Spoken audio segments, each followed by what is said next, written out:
Good evening, everyone. I'm Pulkit Sharma, clinical psychologist at VIMHANS. I welcome you all to the fifth talk in the series on psychoanalysis. The present talk is on psychoanalysis of trauma. It loses fate, but pain remains. So since I guess that that we all must have experienced some trauma or at least one trauma in our life, generally many more traumas than one, obviously. But so I would really expect a lot of inputs, from your side as we go on, and we kind of touch upon various facets. So first of all, let's start with this: that what is trauma? What can be called as trauma, or what is felt as trauma? So anyone would like to comment on that? To share your reflections that what is trauma?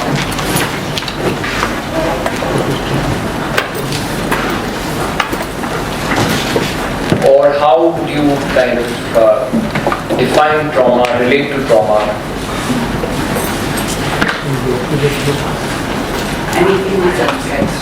Anything which upsets you. Very right. So something that upsets you. Anyone else? Breaks you down. Breaks you down. So it is something intense which breaks you down. Right. Yeah. There's trauma that might not set you, but is still inside you. You probably are not experiencing. Right. So, like something has happened, you are not experiencing the full intensities. You are into a denial mode, as one would say. That one is denying something has happened, but you are not experiencing the full intensity of that. Right. Anything else? Sudden. Yeah.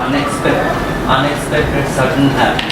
Very suddenly happens. Unexpected and something very sudden. Very true. And all of a sudden you feel that you are divided. Right. So it's something that really shakes you up badly. Yeah. You were saying something? Undigested, intense negative feeling. Undigested, intense negative feeling. Right. So, yeah. I'm not sure, but is it always something that comes from outside?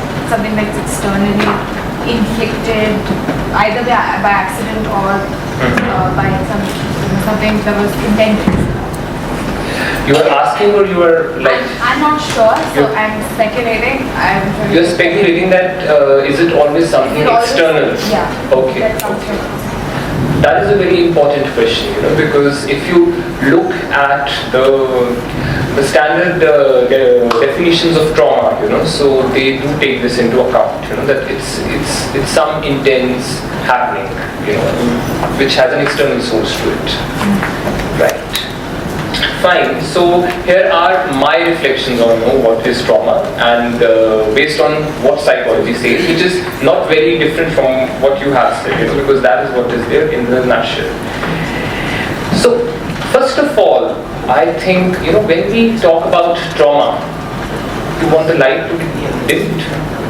Can someone just switch off the light? That's fine. So fine for, we can maybe have one or two lights off, not all, right? Yeah. Okay. If you could point that we can have this one off, yeah, these two off, if they can do that. Right. So the first thing is that who defines trauma? Now that is very important. Like someone walks up and says that today someone told me that you're a fool, and I am just devastated by that. Someone comes and says that. Another person says, oh come on, that's such a small thing, to be called a fool. That person may have said that in a humorous way, in a light way. That person may have had a bad day. Why are you kind of taking it to your heart, So that's what it is, Who is it that, who is it who defines trauma? So because when we are talking about trauma, it is intrapsychic, but its sources and its definitions and its dynamics, they are very interpersonal kind of thing.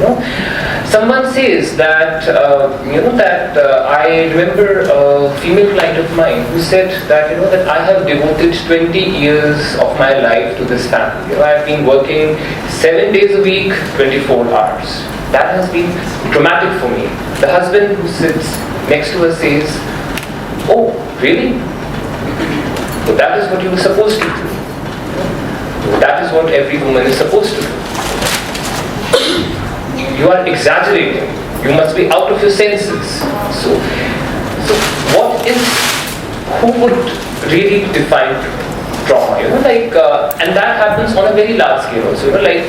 We have something like this, that we have a news flash that someone has been molested, and there are already so many speculations onto it. Maybe the victim, so what was the character of the victim? Did she know the perpetrator? Did she go along with the perpetrator by her own will? What happened? Can it be really called trauma? So you see, there are, the moment one talks about trauma, there are too many speculations. So first is this huge question that who defines trauma? Second is, as I said, that very sadly, and it's something very political, that the official definitions we have of trauma is, that they include, many of these definitions include some kind of an external event. That there has to be something very shocking, devastating externally. कि अगर कहीं पे earthquake हुआ है, बहुत brutal sexual assault हुआ है, armed group violence हुआ है, तो हम trauma कह सकते हैं.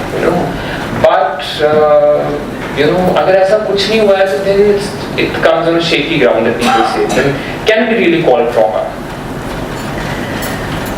Or should we focus more on the inner turmoil? Should we focus more on the experience of the one who says that I am traumatized? Is it more about that internal feeling? I may have been, someone may have just said a comment to me, but that has really broken me down. I think, So, that can be traumatic, for someone. And as I said, around all these definitions there are politics. So whenever we are talking about trauma, there always are politics. Because people are at times denying trauma, at times they are denying responsibility for trauma. So there are various politics. And to just show you this very, a short clip, on how it really operates before we go on further. This is like a video which documents one of the first cases that the psychoanalyst Sigmund Freud had seen, and interestingly, what happened with his theories was that when he started working, he developed his perspective around trauma, but then later on he came to a very sad position, which was a very politically motivated position, that he said that there isn't a real trauma in many cases, kind of thing, and he actually went on to deny trauma of many of the people who went back to him. But then thankfully nowadays there's a lot of awareness around trauma, so I'm just showing this brief clipping to just show that that how various politics operate around this trauma.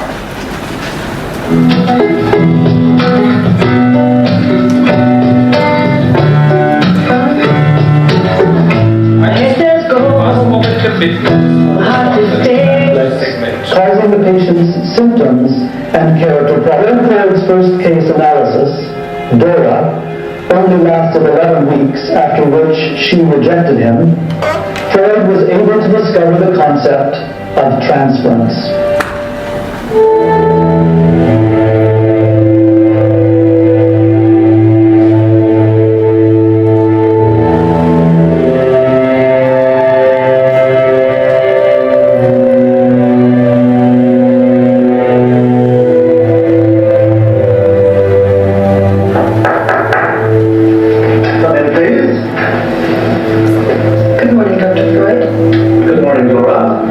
It's rather cloudy outside today.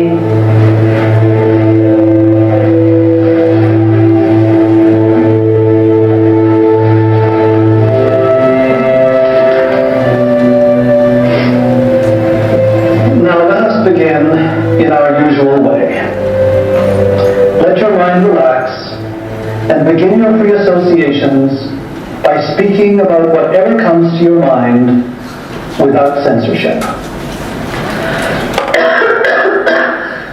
Well, that is easy, because I know what I would like to talk about.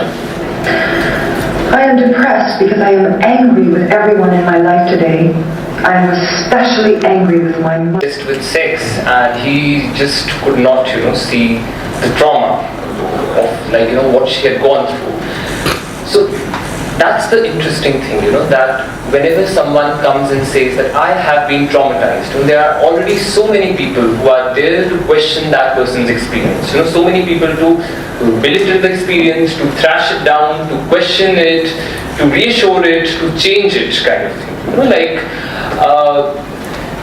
Any idea why does this happen? Why is it that people rush to do it?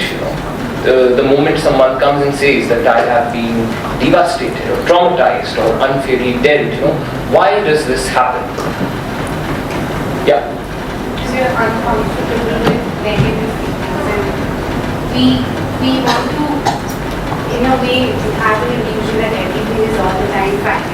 If something very negative or uncomfortable happens, it creates a lot of tension inside us, and that's a way to deal with it. Sure. Exactly, what happens is that because whenever we come across any narrative of trauma that threatens to make us feel so helpless, that someone could be devastated like that we just want to kind of we just want to do something with that. We want to change it, we want to deny it, we want to make it a little rosy, we want to make it a little comfortable for us कि अच्छा ये तो हो सकता था, ऐसा हुआ होगा, इसलिए ऐसा किया होगा, या ये all the time we are thinking of escape routes from that very intensely negative feeling. And what happens is that in the process we re-traumatize the person a lot, as this lady was, by Freud.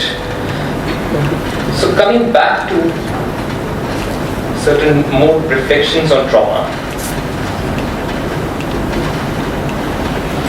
Yeah, so I will now want you to kind of go back to say some moments in your life for maybe 2 or 3 minutes and think that think of those times when you had gone through something very negative, where you felt devastated or traumatized. And if you could just think that how did you feel at that point of time? So just try focusing on that, and then we kind of have an open discussion after like 3 minutes.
Yes, maybe we could come back, and would anyone like to share?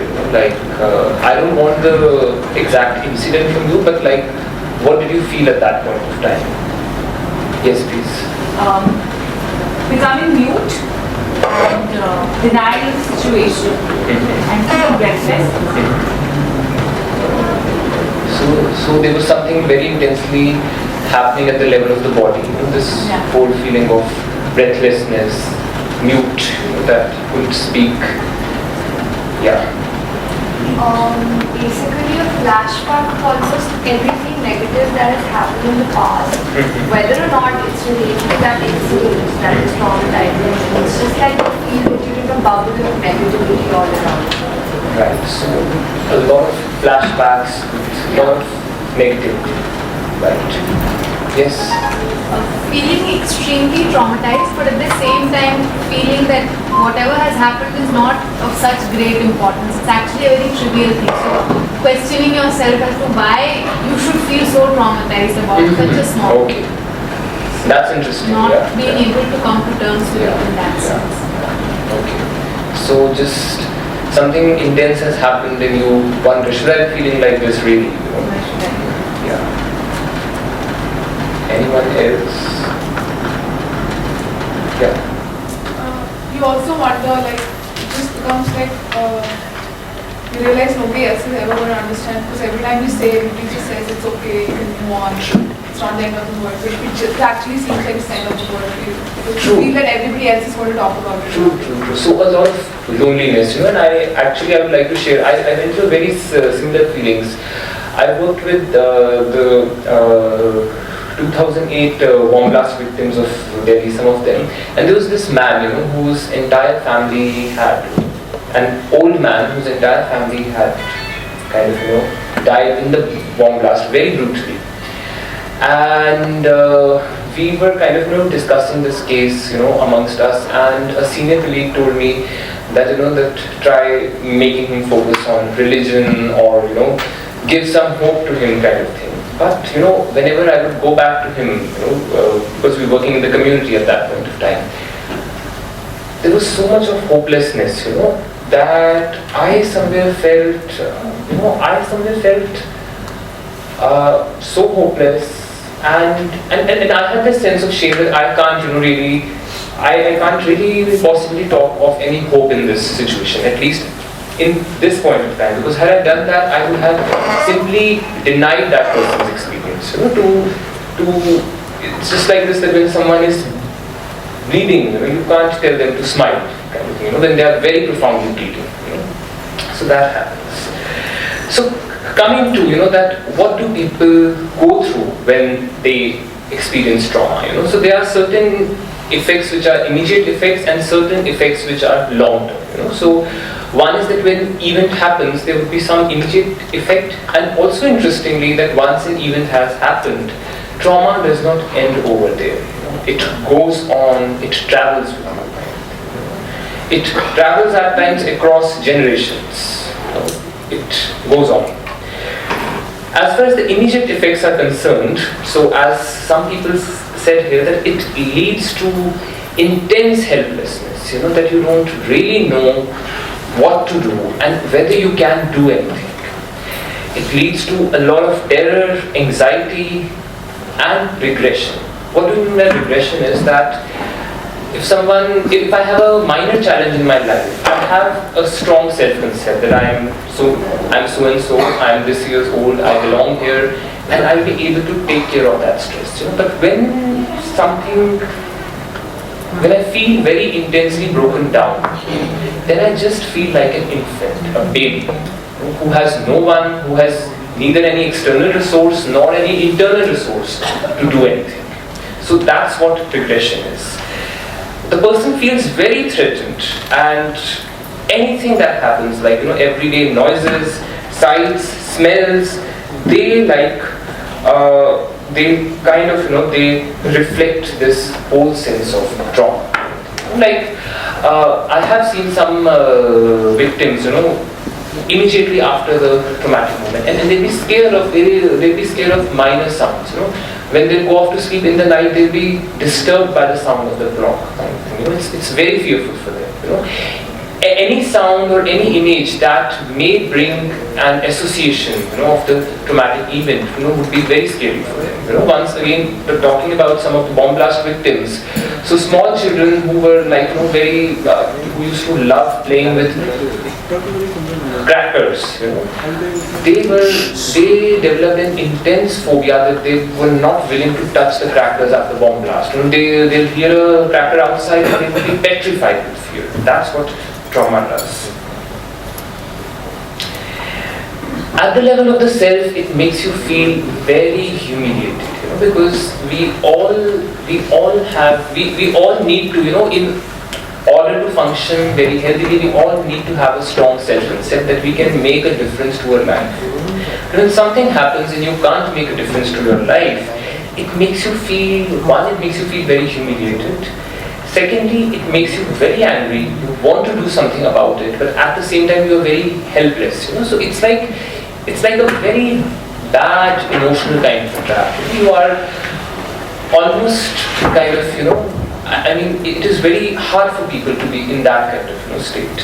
And in that kind of state, what happens is that's why people end up taking some very extreme steps. That you would have heard of people, that someone commits a suicide and people say, oh my God, that person was so intelligent, so composed. How could he or she do something like that? But that's what happens, because that state is so difficult that the person seeks an escape out. At that time the mind is just focused on escape. The person does not think much about it. They just want to numb that sense. Right. As I said, that one is feeling very difficult internally, emotionally, and they may indulge, in acts of destruction, self-destruction, harming themselves, breaking things, shouting, killing someone at times. In extreme cases, that also happens. That the person may get very violent. Interestingly, there's also this loss of what we call basic trust. That's something we do not very much consciously think of, but every one of us carries a certain basic trust. It can be in science, it can be in God, in spirituality, it can be in your family. The basic trust is that I am not alone. If anything wrong were to happen to me, someone will take care. Something will happen, someone will be there to bail me out of this. But trauma destroys this basic trust. You have no one. People have no one. When they are into that episode of trauma, they feel that world is very dark, there is no goodness. The internal faith that someone will take care is lost. And it can be very difficult for someone. I'm working with a case who has been having these intense anxiety attacks for the last 12 years. That every day he gets up and he starts feeling that there's something grossly wrong with his body. At times he imagines a cancer, a heart ailment, something or the other thing. Anything minor happening, a minor gas in his stomach, a minor itching on his body, it is a very dangerous sign for him. And he has these paralyzing attacks where he feels that he's dead. And when we went deeper into that why does he feel so, it actually is connected to this loss of basic trust. He feels that there is no God. He feels there are no good doctors. He feels that science has no cures. He feels there's no one to support him. So that's why there's this paralyzing anxiety that he would be finished. We all don't go through such anxieties because we have some anchor points. We have faith in something or someone, be it anything or anyone. But for people whose this faith is devastated, they are extremely paralyzed. There's also, when we talk about self, there are these two basic drives in the self. One is what we call self-conservation. Second is what we call self-preservation. Self-conservation deals with basic biological functions, like your sleep, food intake, safety and all those things. And self-preservation is about your higher goals and values and all those things.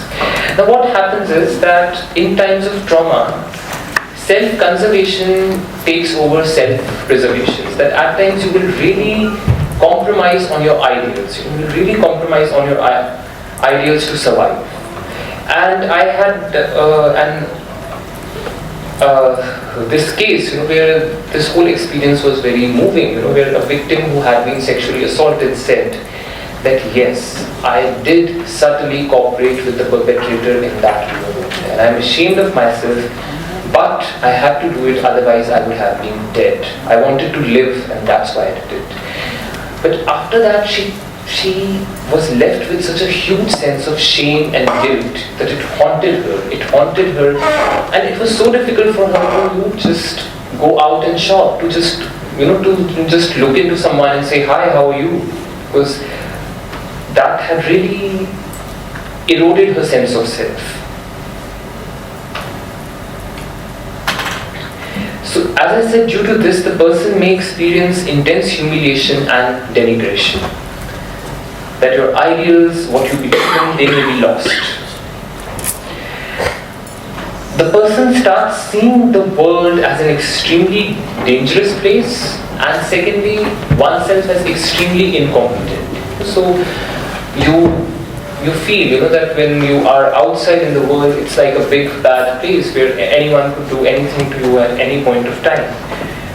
You are very phobic, moving out in the city, going here, going anywhere, you are very phobic. And also you are extremely incompetent. You feel that anything would happen to you, you will not be able to defend yourself.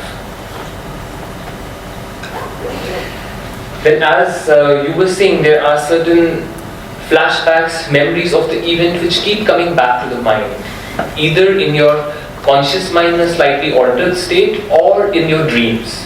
We all have had some traumatic nightmares where you see something traumatic happening and you wake up with a startle. So you may not remember the experience consciously, but at the level of the subconscious, there is a traumatic memory that comes in the form of such dreams. And the person also starts avoiding a lot of things and activities as a result of that. I again remember a victim who had been trapped in this 1984 anti-Sikh riots, and that person was very phobic of a particular road where he had seen his family members being caught and being subjected to a lot of violence. So he would not go near that road. He would always keep a distance from that specific road. So that's even after all these years. Even though he consciously knew that now there isn't any danger, but that was there. Now coming to certain long-term effects. And once again, you could all think and tell me that that we have talked about the immediate effects of trauma. So when you look back at that, even at least those people who had shared their experiences, do you feel that experience has changed you in a certain way, or left you with something unpleasant, or has it helped you grow? Has it helped you move on? Because both the things can happen, and most of the times, realistically, it's a mixture of both the things. There's a post-traumatic deficit. There's also a post-traumatic growth that happens. So, would people like to comment on something that how are you now in terms of something that happened? How do you feel about it now? Yeah. I think it hardens you to some extent. Right. So in a way, even before I think other such incidents could happen, you start to take measures to avoid any such scenario in the future. Very true. Very true. And one example which which just spontaneously comes to my mind at this point is of someone who had been in a very traumatic relationship, and that person would really, despite wanting to attach to someone, would maintain a distance, would not go near anyone. I think from a growth point of view, once you go through something that, like she said, it hardens you, it makes you learn the lesson to life, you automatically apply that to a similar situation in future, and you want to weigh the consequences before getting into it. So it sort of makes you more experienced, because you know that what could be the consequences. You've experienced that trauma or whatever negative part to it. So at the same time, you know that what I need to choose and what I need to leave. So it helps you take better choices and prepares you for the future. Yeah. Okay. Anyone else? Yes, sir. see, if it is a frequent occurrence, the man gets used to it. Right. And therefore he is able to cope up with it. I would like to quote a share from Ghali. This is one of the most beautiful saying. It says that रंज खुगर हो इंसान तो कम हो जाता है गम, रंज से खुगर हो इंसान तो कम हो जाता है गम, मुश्किलें मुझ पर इतनी पड़ी कि आसान हो गई, मुश्किलें मुझ पर इतनी पड़ी कि आसान हो गई. तो मुश्किलें भी जब बार-बार पड़ती है तो आसान है. So I think the man gets used to it. And I think that that's a very wonderful example of post-traumatic growth. कि कुछ लोग गाने लिखते हैं, poetry लिखते हैं, novels लिखते हैं, paintings बनाते हैं. That's a very allied and a creative way of channelizing your pain, in a very beautiful manner. You and then we stop and go on. Yeah. It also makes you sensitive to other people's pain. If you've been through some extreme pain yourself, you can watch it and you know, someone doesn't have to say anything to you. You can see that whatever you're doing or saying is going to hurt this person, and you pull away and you become much more sensitive to that. And I fully agree with it, because I have seen as a psychologist that most psychologists, they would have had something traumatic in their life, and that's why they come to this discipline to kind of deal with it. But interestingly, another thing also happens, and we'll come to that at times it also makes you, paradoxically, and that's the very surprising thing, it also makes you insensitive. It can make you both. It can make you very sensitive, and it can make you very insensitive also. And because there have been so many cases, and we would talk about that, where this whole thing where someone who was abused becomes an abuser and abuses someone else. Because you have to understand that for someone to abuse someone, that person needs to be very hardened, very insensitive. So that also happens very paradoxically. Yeah, you were saying something. Very drastically changes your identity of yourself. True. Yeah. You don't identify yourself in the same way before, like after the trauma, as opposed to who you were before the trauma. True. I have, very right, and especially when I was working with some of the migrants, so migration experience then is a part of their identity. So it is like this that for me that thing would become, say someone asked me that who are you? So I would very simply reply, I'm Pulkit, and then something about me and something like that. I would not say I'm Pulkit a Delhiite. I'll not say that. But with some of the migrants whom I work with, they would really say that I'm a Kashmiri. I was from Pakistan. I was from Sindh. I was, or even internationally, people will say I'm from Somalia. So that is what you're very right, that it has a huge impact on your identity. Right. Fine. So going on to the long-term effects, that once something traumatic happens, and I think that it's a very superficial way of seeing, कि अक्सर लोग ये सोचते हैं ना कि अब तो हो गया ट्रॉमा, अब तो रोज हो लिए, चलो वापस जाओ जिंदगी में, get up, move on, and we all, and it's a good thing to encourage someone. I'm not really denying that, but अच्छा तब वो अगर हम encourage करते ये चीज की भी space बना सकें कि the person still has some pain which may need to be taken care of. I'm not saying that don't encourage the person, but be cognizant of the fact that there still may be some pain that may be there. And that's why the talk, bruises fade, pain remains. So that really happens in trauma. So what happens after trauma? That the person's personality, or the self, or the way the person is there, you could call it by any term, there are certain changes in that. जैसे लोग अक्सर कहते हैं ना कि अब ये वैसा नहीं रहा, या अब ये वैसी नहीं रही, अब ये बदल गया. So that is a very colloquial, everyday way of saying कि trauma ने कुछ change कर दिया है, जिसको हम बहुत refined way में कहते हैं personality change, self change, something like that. So what happens is one thing is what we call affect dysregulation. By that we simply mean, see, we all have a tolerance for negative emotions. हम सबकी individual tolerance होती है, that you know that I may be able to tolerate this much of negative emotion, you may be able to tolerate that much or this much, but we all have our individual tolerances. What happens is, after a traumatic event, that tolerance generally कम हो जाती है. Even though at the level of the self you may think that you are a survivor and you may tell it to yourself that now you can tolerate better, but what happens is that people in general start getting more into everyday arguments, fights, and their sense of self is very, very fragile, So, kuch bhi hota hai, they are very disturbed. And when they are disturbed, they need to do something. They need to do something to erase that experience, So, it's hard for them to stay on with that experience. They need to do something to erase that experience. And that generally is something self-destructive.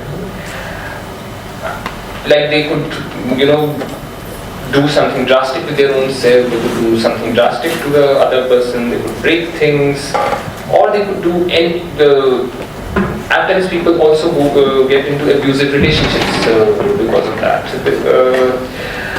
There was one person whom I worked with, she could not just tolerate being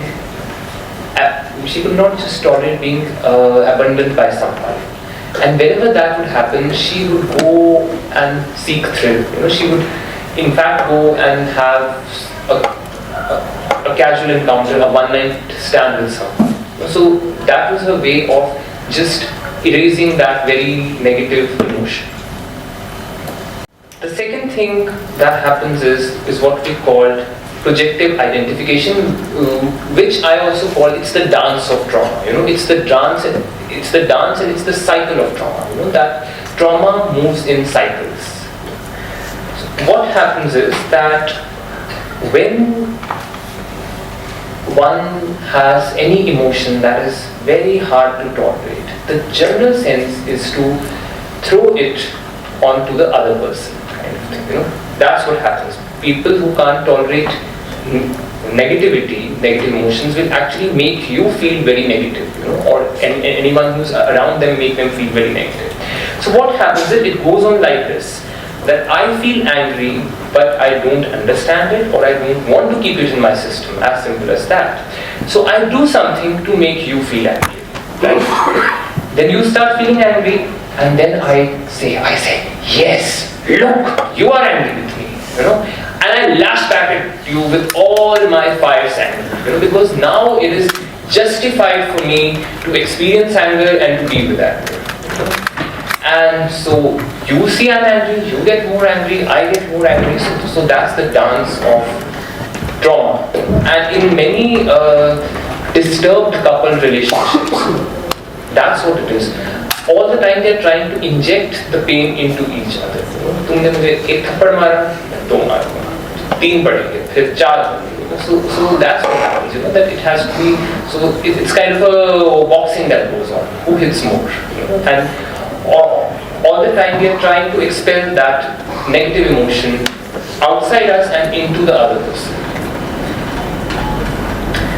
The third thing that happens is splitting. This is also something very interesting, that the person starts viewing himself or other people as all good or as all bad. In general, life is grey. Everyone is grey. Everyone is grey. You have certain good, kind parts, you have certain very mean, sadistic, cruel parts. But when someone gets traumatized, they start focusing very narrowly. So they would either see your good parts or they would see your bad parts.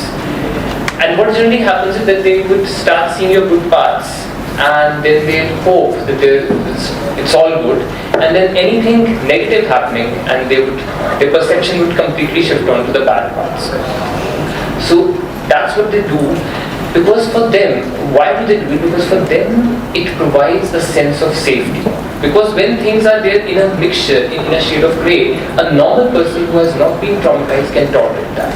but a person who has been traumatized has to be doubly, triply sure that they are really not getting into something negative. So they don't see a grey. They need to either have a black or a white, good or bad, friend or foe. That's what happens. And as simple as that, that they may kind of start relating to you by saying that you are a very good person, you are a very wonderful person, I love you, you are the best person, you are like God sent, you are an angel, and that day you help them and everything happens.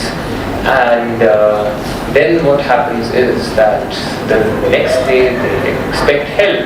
Because also another thing that happens after trauma is a sense of dependence. The person really is very dependent. The person becomes a very dependent personality. So the next day also they will give you a call. कि अच्छा कल तो इतनी help की थी, कल तो I was hungry and you fed me 3 meals. Now I want a breakfast. कहाँ पर हो? And you would obviously कि यार 3 मील तो खिला दिया, 1 वीक का तो ब्रेक दे दो, maybe next week, तब भी नहीं. The person says, damn, black, this is all black, bad person. So that's what happens. That they are prone to split. And easily what generally happens is that people who are very close to such people, they are very frustrated because they will come to you with this feeling कि हम इसके लिए कितना भी करें, this person is never satisfied. कुछ हो ही नहीं सकता, हमें हमेशा ये सुनने को मिलता है that you are bad, you did not do this, you did not do that. But the fact that you have to acknowledge is that a traumatic person is struggling with a lot of sense of deprivation and a sense of entitlement. The person feels that I have been deprived, and the person feels entitled that the world owes me something. I was working with a case who was well qualified, 32 years of old, but would not take a job because he felt that I have had such a bad childhood, my parents need to support me throughout, That was a sense of entitlement, that the world needs to support me. I should not be asked to do a job. That's what trauma does.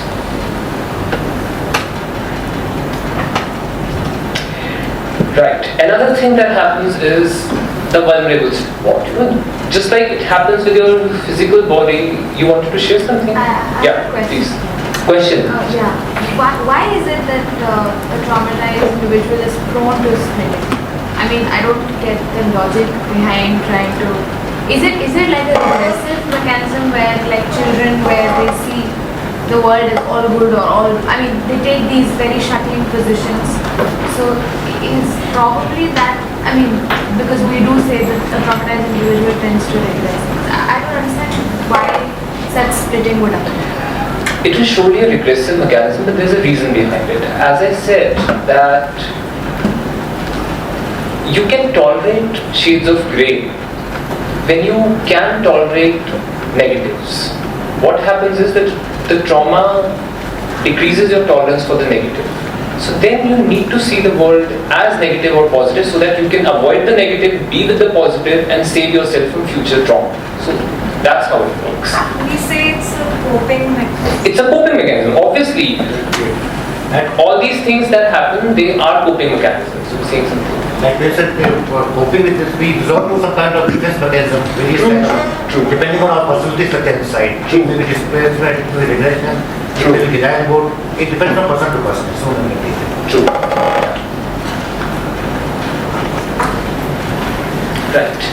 So as I was saying, that then in your psyche there is a vulnerable spot. As happens with the physical body, that you meet or you have a slip disc and the doctor says कि अब dance मत करो, ठीक है, walk कर सकते हो, slow dancing कर सकते हो, don't do a vigorous dance because you have a vulnerable spot over there. That's what happens with trauma. So it leaves a scar, it leaves a vulnerable spot in your psyche. And whenever that vulnerable spot is triggered, the people lose the awareness of the present. Emotionally, they go in the traumatic moment and they see the world and the people as abusers. A person who comes to my mind in relation to this was someone who was severely bullied as a child, very severe bullying as a child, and in a very unempathic environment. That's called a double trauma. एक तो bullying हुई, दूसरा कोई मानने को भी नहीं तैयार था कि bullying हुई, तीसरा कोई कुछ करने को भी नहीं तैयार था कि bullying होती है. So downplayed, totally. Trauma happens, and then there are people who acknowledge that yes, you have been traumatizing people to help you out with their, you heal. You can heal. But trauma happens, no one to acknowledge something wrong happened, no one to help you out. That's a double, triple trauma. So with this person, then what happened was that in adult life, अगर कोई इसको in general, someone is a 26-year-old male और आप corporate world में काम कर रहे हो, someone will say something like this, that someone will talk to you like this, that अभी वो हीरो ये काम नहीं किया क्या? And this person would few say that कि this person is trying to disrespect me. How dare this person talk to me like that? No one would understand. He would say कि ये इतना sensitive क्यों है? इतना ही तो कह दिया या इसके ऊपर एक joke की तो crack कर दिया, ऐसा क्या होगा? ये joke भी क्यों नहीं दे सकता? And everyone would give him this ज्ञान, the family, the boss, and the world is full of people who give ज्ञान, so everyone would give him this ज्ञान. Jokes तो थोड़े से हार्ड बनो, जोक लेना सीखा करो, तो लोग सब बड़े अच्छे स्पिरिट में कहते हैं. ऐसे क्यों होते हैं? पर जितना भी ज्ञान देंगे वो पर्सन उसको सोचे, एक दिन अपने आप को कहे हाँ take jokes and take jokes and take jokes, फिर कुछ हो, this person will be back to square one. Why? Because this person had this vulnerable spot, and every time जहाँ भी उसको लगता था that my self respect is at stake, this person would really would go in a very different mood. He would forget this part, this adult part which would say that you can take jokes. He would go back to, emotionally he would go back to being that bullied child who could not tolerate this. Right, so as I said that once this V spot is triggered, you feel very devastated and you go into a mode where you want to preserve yourself, and so you would really lash back out at the other person.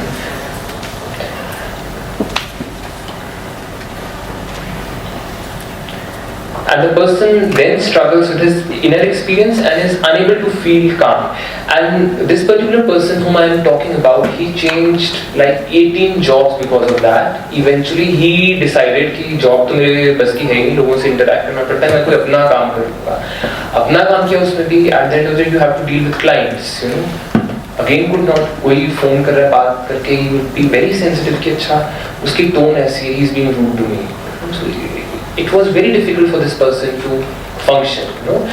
He had a girlfriend, and it is very normal for any girlfriend to get slightly angry at you. You could not take that. He would say that you don't love me, you don't care for me at all, kind of thing. So that's what happens. Right. As we were talking, when you mentioned that point, that at times it makes you very sensitive, that happens, and at times it also makes you very insensitive. So, या तो if you have been traumatized, या तो आप एक अच्छे psychologist बन सकते हो, या आप एक criminal बन के तिहाड़ जेल में जा सकते हो. बीच का शायद कोई रास्ता है, या आप एक spiritual guru भी बन सकते हो, वो भी कुछ लोग बन जाते हैं traumatized होके. क्या उसमें बात होती है that either you can be a very kind and a facilitative guru, or you can be a very exploitative guru. So that also वहाँ भी dimensions हैं. So yeah. So what generally happens is that, as I said, that whenever someone is feeling traumatized, that person needs to experience and integrate negative feelings in presence of someone empathic. That there should be someone, at least someone who says, yes, you have been traumatized. Yes, you have been in pain. I can see that. Just that, just that space is so essential to heal, where no one is putting pressure, कि छोड़ो अब मत रो करना. Where someone simply says, yes, you have been traumatized, you could cry, and I'm there with you, and I'm here till the point you stop crying, and you don't have to, and you don't need to hurry up to stop crying. I'm there, So then the person can recover from that trauma. But if this does not happen, you know, या तो ये होता है कोई trauma acknowledge नहीं करता है, people say अरे ये भी कोई trauma है. Recently saw a case, a boy who had been aiming for SRCC, very intelligent boy, all throughout school, aiming for SRCC. And you know, like since 8th class, you know, the time when people start getting conscious about colleges and choices, this guy had a dream, I would do SRCC, you know, that would be my college. Despite having a 96 point something %, which is very good, did not get through SRCC, had to go somewhere else, you know. So this boy is devastated, traumatized, does not want to do anything. The family was very sensitive, so उन्होंने ये तो कहा कि yes, you know, you have gone through something very bad, but चलो कुछ नहीं होता. So the first sentence is right, the second sentence is not right. कि कुछ कैसे नहीं होता kind of thing. With the intention that this person started slipping into very severe depression, you know. So you need someone to acknowledge, and you need someone to be there. So if this does not happen, then what happens is that the person is extremely scared of the traumatic feeling. फिर the traumatic feeling comes as a nightmare, it comes as a ghost. If there is no one to take care of that feeling, then the feeling becomes a ghost. You know, अक्सर जो हम सबको भूतों से डर लगता है, ghost से डर लगता है, that is actually, you know, fear from our own negative feelings. You know, because what is most scary for us is our own negative feelings inside us. You know, pain, rage, trauma, all those feelings. So then what happens is that once you start experiencing that psychic dread,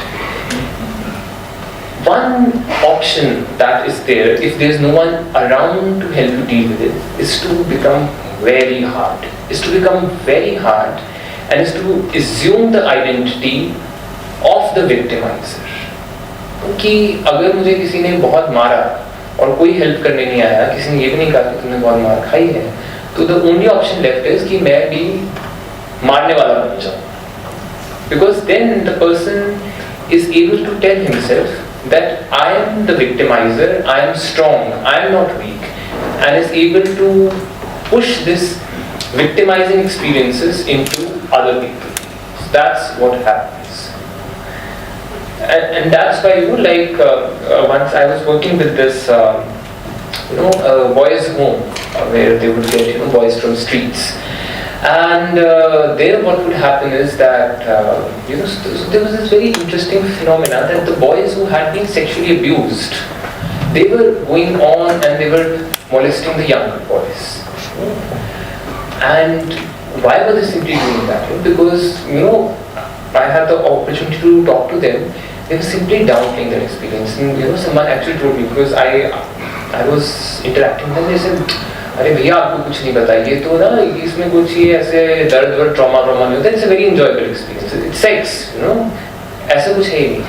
so the thing was that by that they had disavowed their own trauma and they were kind of feeling very strong and in control by assuming this identity of the perpetrator. So that's another thing that people do.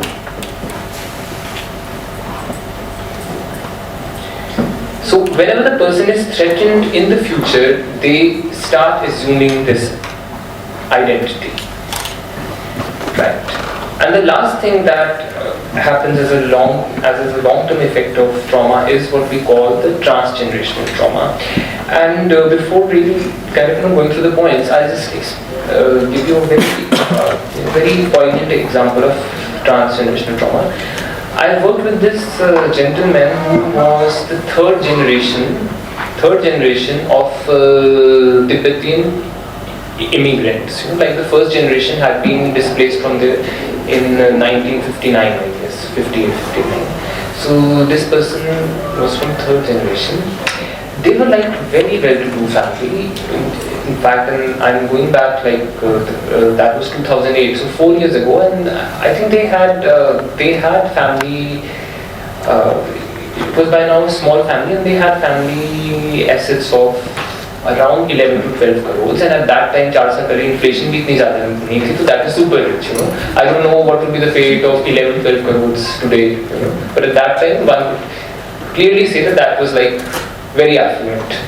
So, but this person, the entire family, believed, felt, experienced themselves to be poor, very poor. To the extent, that's difference. They were not miser. They were very poor. To the extent that he would walk into a showroom and he'd see something, see the tag and say that at that time nice shirts used to come for 999. That used to be the thing for around 1,000. So this person would see the tag and would start thinking that fine, I can buy this shirt. What if tomorrow I don't have money? What if tomorrow something happens, and I don't have money? Then what? I should save my money. I should not waste my money, and this person will not buy it. And the entire family was actually, despite that, they really were carrying this whole insecurity in their mind, and this whole experience that that they don't have anything, despite having a lot. And though this person was was the third generation, he had grown up in that atmosphere, and so he had internalized it. He had never questioned it, kind of thing. So that's what happens, that the trauma could travel from one generation to another generation. Another interesting thing comes to my mind, and I was working with the second generation of Kashmiri Pandits who are now at camps in Jammu. And they were like a very brilliant lot, quite decently educated, qualified, and so they were unemployed. And so I just raised this issue with them. I said, I was interacting with the group, and I said, that why don't you people take the job? You're very well qualified, because they were saying that the government does not do anything for us, and So they said in a chorus, we are waiting for a government job. So I was very curious कि ऐसी क्या बात है job के बारे में, they all are waiting, या ये तब तक प्राइवेट जॉब नहीं कर सकते जब तक नहीं मिलती. And then they told me, I asked them more, and then they simply said that, and then they said, look, if you were to die tomorrow, at least a family would get a pension, but if we are not in a private job, the family would not get pension. That was another interesting thing. No one who is born and brought up in Delhi would think like that, that if I take up a private job, what if I die, my family will not get any pension. Because they have been through a shadow of death, the family has been through a shadow of death. That somewhere lingers on in their family history and in their psyche, and that has such a powerful impact on their present. So what again happens with transgenerational trauma is that when the community cannot mourn its loss and take revenge, this burden is passed on to the subsequent generations, and they live with that traumatic identity. They in fact live with a chosen trauma, which is very evident in India. Like कि 13th century में राम मंदिर बाबरी मस्जिद का कुछ हुआ, and we all are somewhere carrying that chosen trauma in our head. That someone feels, that I may start feeling one particular day that I have been wronged by that community, by thinking of the 13th century. That's a chosen trauma. It has been passed. It has been passed in our psyche. It is there in us. It has been passed from one generation to another generation. Similarly, the partition, 1947, 1984, all these things, they are chosen traumas. That will continue to live and haunt us, for times to come. So, yes. Many politicians think that we should postpone Kashmir problem, because trauma of the generation who has trauma of this division of country, that will finish. So it should be left for the next generation. So this thinking is wrong. Yes, because I think, yes, because see, that can heal. See, time does heal. It's not to say, and I'm not really saying that what the first generation feels, the second generation will also feel exactly the same. But the trauma does get carried forward, and also, see, for trauma to heal, a sense of justice is also very important. The more you delay the justice, the more brooding happens around trauma. So That's also, but let's not get into a political angle because then it becomes very different. So, yeah. I have a question. You mentioned about choosing trauma. Do you choose to remember those unpleasant events? No. I'm not saying that we choose to remember. Chosen trauma, I mean that the community, that the generation chooses one image of that trauma and passes it on, to the next generation. That is what is chosen. Is that by narration, like how are that is in very subtle ways. At times it is very explicit. At times it's very explicit narration. जैसे कुछ लोग बोलते हैं कि कि उस चीज को मत कभी बोलना, वो तुम्हारी identity. Some people will actually tell the future generation, you have to get justice. Even when I'm dead, the legacy is with you. And at times it's in very subtle ways also. Like I did also get an opportunity to interact with some families where the parents did not mention the trauma at all, kind of thing, thinking that it will have a negative impact on the children. But the child can make out. There's something wrong with the parent. The parent is hiding something, or there's something in the life of the parent that they don't know. So that also has their own impact. But when we say that trauma is something that is physically, impinged on us or something, then isn't it important for us to experience that event ourselves to feel that trauma? Like partition, I don't think I can empathize with what my grandparents would have gone through. I just know it for a fact that it was an event in the past. Nothing beyond it. I don't really associate with it. See, so both things happen. Like obviously from after one generation to another generation, there would be some distance. Yeah. And there would also be some rethinking and making sense of the trauma. That also happens. But yeah, but there's certain things that stay on. And I'm not saying that sense of trauma may stay on. Say in this Tibetan family, this third generation person, he did not feel that trauma of being displaced from the country, but he was bearing with that effect that they are deprived. So that would really linger on, because see, you have an emotional state of mind, the way you pick up your baby, the way you interact with your baby, the way you feed your baby, the way you deal with your baby, it gets transmitted in very unconscious ways, because you can be your own self with your baby, and your mind would really kind of get communicated to the baby. It's not about words. It's I think a lot of communication happen through non-verbal mechanisms. So coming to the therapy with trauma, I think we take the questions towards the end now. Otherwise, I always get to see this thing on the feedback. कि आपने problems तो बहुत बताए, solution एक भी नहीं बताया. Because बहुत सारा time problems में निकल जाता है. So let's come to this part, and then you all can just hold on to your question, and I'll surely take them up. So coming to therapy with trauma.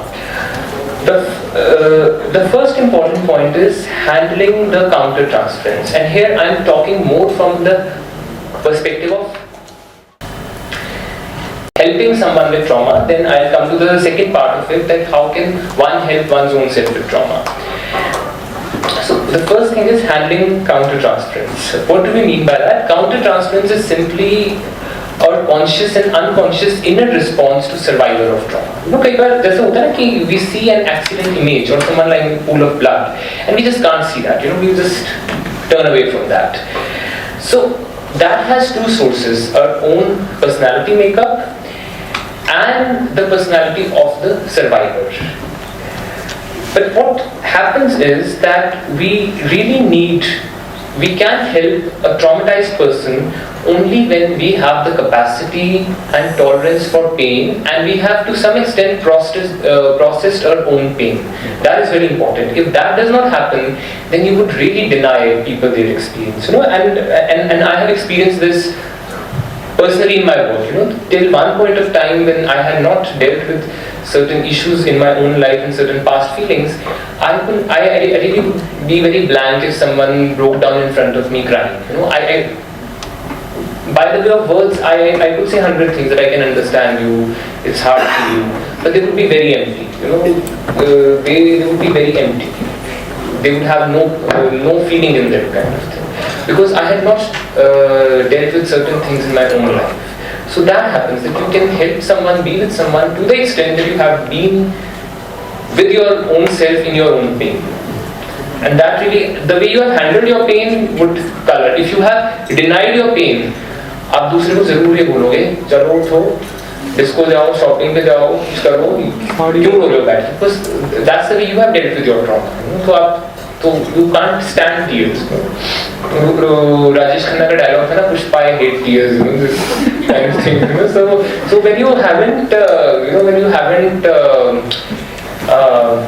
acknowledged and been with your own tears, you will hate tears. You will hate the other person also crying.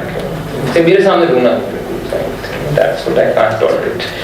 The second thing is handling transference. Transference is the way the traumatized person experiences or feels towards you.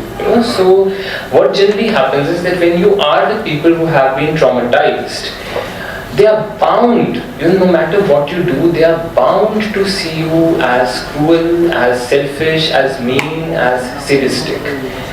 Because they have been through a lot, and as I told you that they are splitting. They are actually looking for a very godlike, all good image which does not exist in reality. So that is bound to be there कि आप कुछ भी करो, the moment you will go slightly out of touch with them, they will not be able to tolerate that. And so they are going to feel negatively towards you. Now what happens is that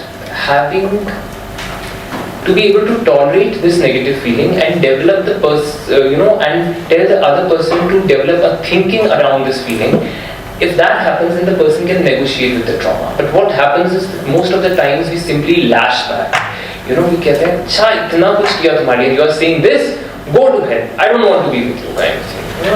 So if that happens, then we can't help the person with trauma. So that requires that we should be able to tolerate the negative transference, and these feelings need to be expressed, understood, and worked through by empathy. At the same time, just don't take home this message that you that you need to be very good and nice to such people. There's one important point, that at the same time you need to safeguard your own rights also, and you should not allow for the abusive experience to recreate in the relationship. So there's one thing to be with the person's negative feelings, to tolerate them, but there's a very different thing to allow those negative feelings to take over the relationship. That you should kind of put your foot down. That's very important. So one could say something like this, that I feel that I can see that you are really hurt by me not being there, and I can understand your pain, but try and understand that that's what I can do at this point of time. That's the best that I can offer. And I'm okay with you feeling low, with you feeling angry, till the point you don't hurt me, kind of thing. So that would help such people. And as I said, it would then be very important to deal with violent thoughts and emotions in the present relationship, because people who would be traumatized would carry a certain degree of rage in all their relationships. So you need to deal with that with empathy, kind of thing. And as I said, that in order to heal, the person needs to remember trauma, so they need to remember that they had been traumatized, the experience of trauma. They need to feel it also. They need to experience the negative emotions in the presence of someone who is empathically present. That's the only thing required for the trauma to heal, without you trying to speed up the process. So coming up to the specific techniques that one could do for one's own self, though it's generally very difficult to deal with trauma completely on your own self, but people can still do, and one could do it by these mechanisms. The first step is self-awareness. By that I mean that one would have very different levels of self-awareness towards trauma. That at times there may have certain things happen in your life, but you may not even know that was traumatic. You may be thinking that that's what it every day is. जैसे कुछ लोग आके बोलते हैं ना कि कई बार क्या होता है, like you know, that I'm listening to someone in my session, and I would make this remark and ask this person that, oh my God, why is so and so person in your life so cruel? And the person will just look at me with startled. Cruel? How is that cruel? So that's the denial of trauma. That the trauma is happening, but the person does not understand. The person does not acknowledge that trauma is happening. So the first important step is self-awareness. That you could note down you could look at the literature and note down the common responses to trauma. Like we have talked about helplessness, denial, and all those things. Note down these responses to trauma and just try and think that whether you have. And as we're doing this exercise, denial may interfere in the process, and you need to work through it gradually. See, when you are denying or when you are downplaying the importance of an experience, you are doing it for your own good somewhere. Probably it is too painful, it is too intense. So you need to approach it in a very graduated manner. You need not hurry up to it. Then, once you are aware of that, you could link the specific symptoms of trauma to that experience or to the sense that you have been traumatized, which may bring you relief. So generally what happens is that if you like to give an example, there are so many people who have this lot of negative self-talk going on in your head. I'm bad, I'm worthless, I'm no good, I'm a loser. Generally what happens is that these are the things that have been told to them by someone at some point in their life. And they are kind of replaying and telling themselves these things constantly in their own head. So someone has told it to them, but they go on, but they have now become a part of their self-image. So it's very important to acknowledge, at times that this is probably not my voice. This was someone else's voice which has now become my voice. So once you have a context around your feelings, your symptoms, it gives you an understanding and it gives you a sense of hope. That I am not bad. I can change. There can be some positive experience that can happen. First step is self-awareness. Second is managing physiological arousal. People who have been traumatized many times for many months and at times for a very long period of time, they would experience intense physiological arousals. In that, they would experience certain unexplained somatic experience, symptoms, breathlessness, or various other kind of bodily complaints. So for them, doing any kind of relaxation exercises, which can be either Eastern or Western, it can really help in bringing down the physiological arousal. And bringing down the physiological arousal is also very important for the better processing of traumatic material. Traumatic material also needs to be processed. And we can only process and make sense of something when we are calm. Like, you are sitting here in this room and you are thinking of few things, you are listening to this talk. Even after 3 months, if someone probably would say word trauma, maybe you'd remember this talk, you'd remember things from this talk. But why? Because you are here in a very calm, relaxed state and you are your mind is able to receive the information, ponder over it, link it to the information that is already there in your head. But if you are in, say, emotional turmoil, or you are very anxious or very hurt, then this whole process gets compromised. So then what you hear and what you can't make a smooth narrative out of it. It exists in bits and pieces, and that again interferes with working through of the traumatic memory. Traumatic memory needs to be thought over, pondered, and processed, like any other memory, and that's how it will lose its negative appeal.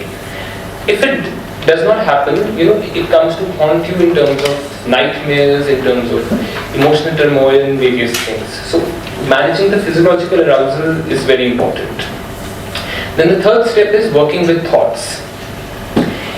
As I said, that trauma often impacts your thought processes and self-concept. That we start thinking all these negative self-statements that come, that I am no good, I am bad, I am weak, I can't defend myself, I can't do anything, all these things happen. So one should learn to identify and change these thoughts and beliefs. So in general you should try and note down, all these negative self-statements that you say to your own self, and you then need to kind of replace it by a more empathic kind of self-dialogue. You could simply say yourself that I am not really a loser, that situation is so intense that I really had no option, and that's why I behave like that. So once you kind of develop an empathic self-dialogue, that will slowly boost your self-esteem, and then you could gradually come to a positive self-dialogue. Then the fourth step is facing the world. By that we mean that when you start feeling better in yourself, it is important to confront typically avoided situation or various trauma-related cues in a gradual fashion, and this boosts confidence. So for people, it could be like doing something that you had not been able to do, talking to someone whom you had not been able to talk, maybe giving any kind of creative expression to those feelings. The moment you stand up and you do something, that really boosts your self-confidence and it consolidates your sense of self. But that generally helps when it is combined with this self-work, where you try and get rid of those negative self-statements. Because if you don't, then this whole experience does not get consolidated. So even while doing it, you need to hold on to that empathic and positive self-dialogue. That is very important. Then the fifth is targeting defenses. As we have been talking a lot about denial today, and denial is it can be very severe at times, and it can be very blinding at times. That people, I've had people who had been abused, and when they would talk about that abusive experience, they would giggle and laugh. So that was their denial, because they would not just allow themselves to get in touch with those feelings. They were so disturbing. So you need to understand how you are defending in relation to your trauma and break those defenses very gradually. It's very important. It is actually very important to respect your defenses. Defenses have been there for a purpose. If every time you feel negative and you want to party, you can change that only very slowly. And you should do it very slowly, because partying probably has a lot of value for you. It simply maybe takes you out from a very negative feeling that you cannot tolerate. So when you are doing that kind of self-work, it needs to be in a very gradual manner. You need not run a marathon race in that at all. You need to really go very slow. Maybe there would come points where you need to pause, where you need to hold on. Maybe at times you may even feel like going back a few steps. That's all very okay, kind of thing. So even when targeting defenses and empathic self-comment, such as telling yourself that I am ashamed and scared for some reason to own the thoughts coming into my mind, although I was not at fault. So that can help you come out of it and acknowledge what has been disturbing. Yeah. Then, very important, forgiving yourself. So, the person needs to forgive himself or herself for feeling scared, for not fighting hard enough, and for succumbing.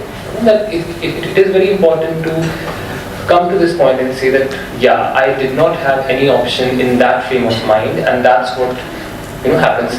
Actually, what happens is that because we are so scared, we are constantly fighting the feeling of helplessness. Because of that, we are also not able to forgive ourselves. Because forgiving also requires acknowledging for a moment that yes, at that point of time we were helpless. Now we can do something better with that. maybe we can become more resourceful, but it requires acknowledging for once that I was helpless. And realizing that you were trapped in that situation without other alternatives. Or even if alternatives were there, you did not have an awareness that they could be accessed. Eighth, as I said, जो आपने पढ़ी थी वो मिर्जा गालिब की poetry की बात की थी, that has stayed into my mind. So it is very important to invest in some kind of self-growth, and one very important thing is that self-growth is something which is highly individualized. You should never take it as a prescription.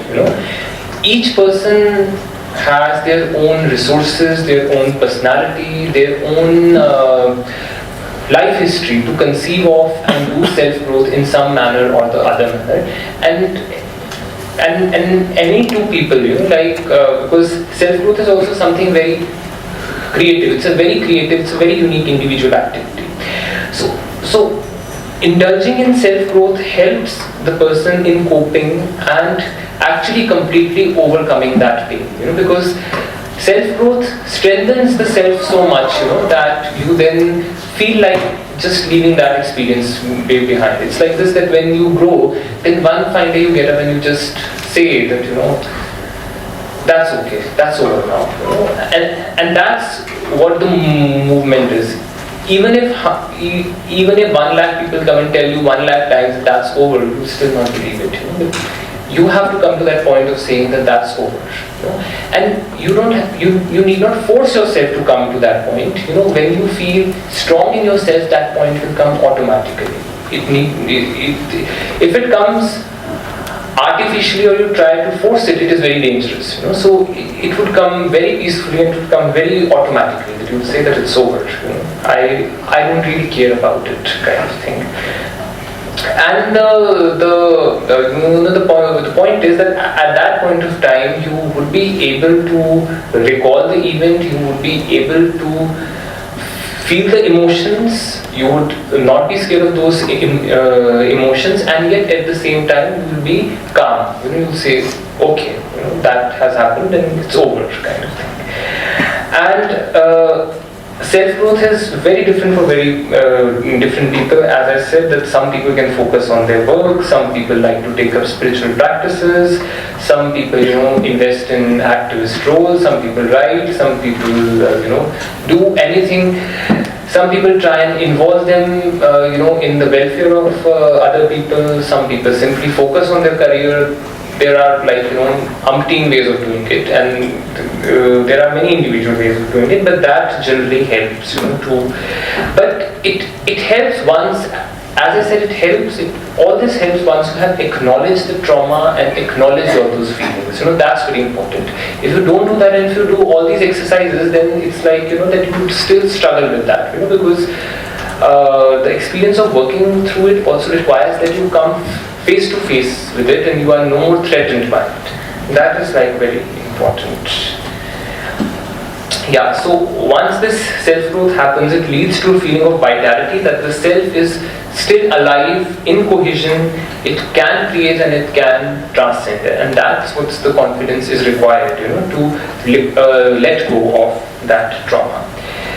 One last point on forgiving. As I said, that forgiving is a movement and it's a completely individual decision. I've also seen that there are some people who can come to this point of forgiving. There are others who still say that I cannot forgive, and it really does not make a difference to them moving beyond trauma. There is no rule that says that you need to be a spiritual guru and come to this point of saying that I forgive my perpetrator and I love my perpetrator, and though you'll be out of trauma, kind of thing. It's like that people at times they would still not forgive their perpetrator, but they have this confidence in their self that I am still intact, I am still strong, and I can still go on in my life,